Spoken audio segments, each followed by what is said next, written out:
are watching खबर face to face. दर्शकों, स्वागत है आपका खबर फेस टू फेस में। आप देख रहे हैं खबर face to face YouTube channel और मैं हूं ज़ीशान आज़मी। आइए देखते हैं आज की ताज़ा खबरें। जैसा कि खबर आ रही है कि अब केंद्र सरकार की ईडी ने दिल्ली के मुख्यमंत्री श्री अरविंद केजरीवाल जी को समन भेजा है 2 तारीख का।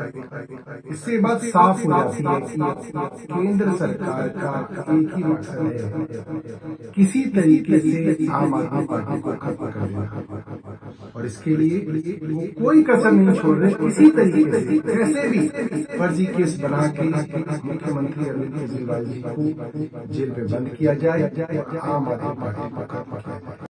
सीबीआई और ईडी को मिसयूज करने का किस्सा अरविंद केजरीवाल ने बताया। अरविंद केजरीवाल को जेल में डालने के बाद विपक्ष के जो एक नेता हैं, इंडिया अलायंस के जो एक नेता हैं, उनको भी जेल में डाला जाए। अरविंद केजरीवाल के अरेस्ट के बाद अगला नंबर हेमंत सोरेन का आएगा, जिनको भारतीय जनता पार्टी झारखंड में नहीं हरा। हेमंत सोरेन के अरेस्ट के बाद अगला नंबर तेजस्वी यादव का आएगा, क्योंकि भारतीय जनता पार्टी आरजेडी और नीतीश कुमार की अलायंस को बिहार में नहीं हरा। उसके बाद अगला नंबर पिनराई विजयन का आएगा, क्योंकि भारतीय जनता पार्टी केरला में सीपीएम को नहीं हरा।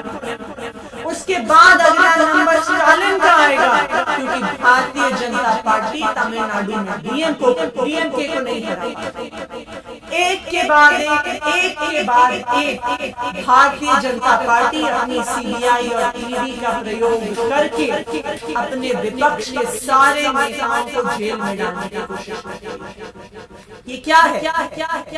ये इस देश में लोकतंत्र को खत्म करने का प्रयास है। क्या आप चुनाव नहीं जीत सकते तो जो लोग आपको चुनाव में हरा रहे हैं उन लोगों को जेल में डाल दो, चुनाव की जरूरत ही नहीं पड़ती। फिर इस देश में चुनाव नहीं बचेगा, फिर इस देश में संविधान नहीं बचेगा।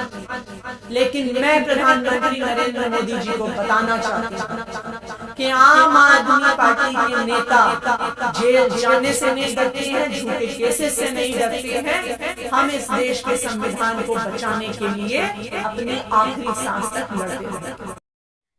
Narendra Modi is terrified of us. Arvind Kejriwal represents a government that is honest, that delivers for the people.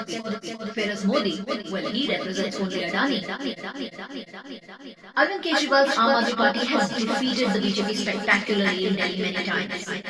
It has won in Punjab, and it has even made inroads into the BJP stronghold Gujarat. That's when Modi decided that they have to attack the Aam Aadmi Party on other means. All the top leadership of the Aam Aadmi Party has been arrested on false charges by agencies such as the ED and the CBI, which are just tools, extensions of the BJP. Now they have summoned the party convener Arvind Kejriwal, the Chief Minister of Delhi. Clearly the plan is to arrest him because they feel that they cannot defeat him. They cannot defeat his work. They cannot defeat his honesty. But we would like to warn them that every person in the Aam Aadmi Party and every citizen of India is going to stand up against his fascism, against his degradation of all institutions of India, because everything is being used only to ensure that the BJP stays in power, that Narendra Modi stays in power, and Adani stays in power. We are going to fight Modi and Adani. The country is going to fight Modi and Adani. Even if he arrests Arvind Kejriwal, Arvind Kejriwal's work will not stop. Jai. एक के बाद एक विपक्ष की जितनी भी बुलंद आवाजें हैं, सबके पीछे 2024 के चुनाव हार की प्रत्याशा में भाजपा ने अपने स्टार कैंपेनर्स को ईडी और सीबीआई को छोड़ दिया। चाहे मामला झारखंड का हो, चाहे मामला राजस्थान का हो, चाहे दिल्ली का। आप देखिएगा वे तमाम राजनीतिक पार्टियों के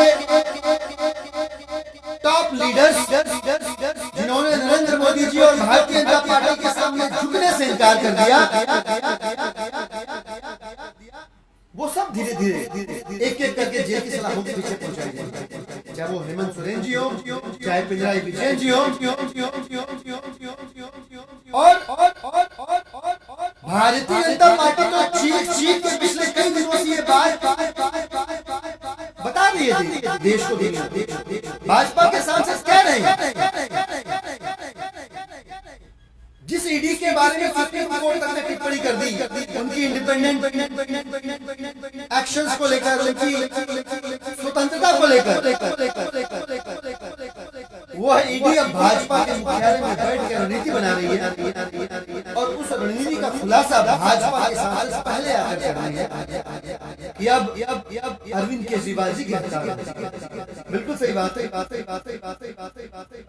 पर ये नई बात नहीं, और हम कहना चाहते हैं भारतीय जनता पार्टी से, मनोज तिवारी से और बाकी तमाम लोगों से कि जालिम से कहो जेल की तादाद बढ़ा दे, जालिम से कहो जेल की तादाद बढ़ा दे, जिंदा है अभी मुल्क में सच बोले।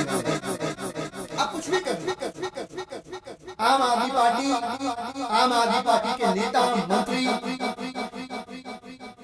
अरविंद केजरीवाल जी, मनीष सिसोदिया जी, संजय सिंह जी, सचिन जैन जी, ये कट्टर ईमानदार और देशभक्त लोग ये एक एजेंडा लेकर आए हैं कि हमें देश की, दिल्ली की जनता की सेवा करनी है। आपने 250 से ज्यादा मुकदमे कर दिए, हजारों रेड कर दी, अब आप अपना आखिरी दाव चलने वाले हैं। हम आपको साफ साफ बताना चाहते हैं कि हम आम आदमी पार्टी वाले तो अलग मिट्टी के बने, हम भगत सिंह के चेले हैं, हम जान दे देंगे, फांसी के फंदे पे झूल जाएंगे, लेकिन आपसे डरेंगे, आपसे झुकेंगे नहीं। दिल्ली की जनता की सेवा करने की गारंटी लेते हुए कहना चाहते हैं कि हम अनवरत संघर्ष के पथ पे चलते रहेंगे और सेवा और निर्माण के रास्ते से पीछे